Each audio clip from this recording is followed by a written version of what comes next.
বাংলাদেশে থাকি না তো কি হয়েছে, সিঙ্গারা সমুচা কিন্তু আমরাও খাই। এই যে এখানে আছে সমুচা, এটা একদম হ্যান্ডমেড, দোকান থেকে কেনা না, এটা আমাদের নিজেদের বানানো বাসায়। একসাথে উইকেন্ডে দেখা যায় যে অনেকগুলো বানিয়ে রেখে দিই, যাতে পরে যখন ইচ্ছা হয় তখন ফ্রাই করে খেতে পারি। আর এটা হচ্ছে সিঙ্গারা, বিগ সাইজের সিঙ্গারা, এটা স্পেশাল চিজ সিঙ্গারা, এর ভিতরে চিজ দেওয়া হয়েছে। এটা আসলে অনিচ্ছাকৃতভাবেই এত বড় সাইজ হয়ে গিয়েছে, কারণ রুটিগুলো অনেক বড় বানিয়েছিলাম, যার কারণে এটাও একসাথে যে উইকেন্ডেই বানিয়ে নেয়া, তো বানিয়ে রেখে দিয়েছি, যখন ইচ্ছা হয় তখন ফ্রাই করে খাওয়া যায়। তো আজকে অনেক দিন পরে একটু ইচ্ছে হলো, যার কারণে খাচ্ছি আজকের বিকালের নাস্তা। আর এই সাথে এটা হচ্ছে কেনা চিজ বল আর ফ্রেঞ্চ ফ্রাইজ, এটাও কেনা। আর হচ্ছে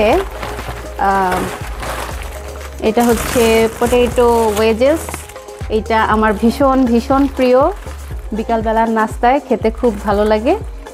তো এখন ফ্রাই করব এগুলো।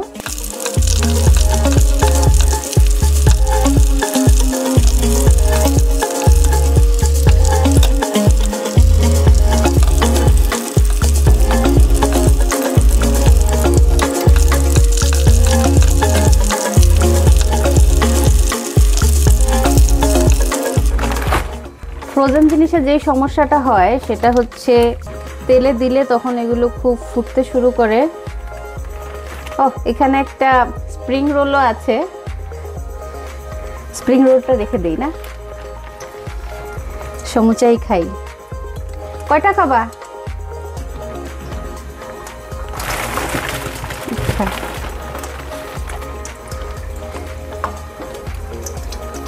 ফ্রোজেন জিনিসপত্র এরকম তেলে দিলে ফুটতে থাকে, সেই কারণে আমি তেলটাকে অনেক বেশি গরম করি না, একটু হালকা হালকা থাকতে তারপরে তেলে দেই।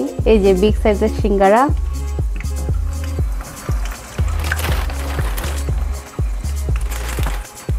এটা আবার একটু ছোট আছে।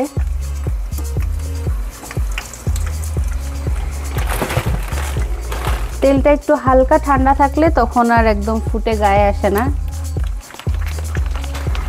আবার ফ্রাইং প্যানের উপরেও অনেক কিছু ডিপেন্ড করে, আমি দেখলাম আগের যে ফ্রাইং প্যানটা ছিল ওইটাতে কেন যেন ফুটে চোখে মুখে চলে আসতো, কিন্তু এইটাতে আবার কেন যেন কম ফুটে।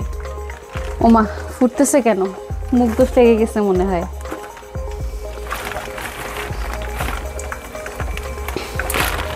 এই চিজ বলটা আমার এত প্রিয়, এটা অল্প একটু ফ্রাই করলেই হবে, অনেক বেশি ফ্রাই করলে দেখা যায় আবার চিজ বের হয়ে আসে পেটের ভিতর থেকে।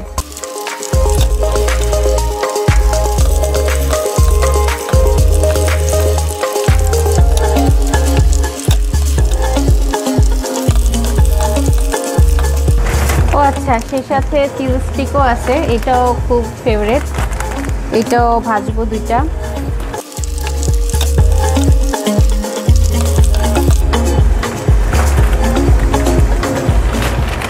এখন সব রেখে দিব। जीना सिखाया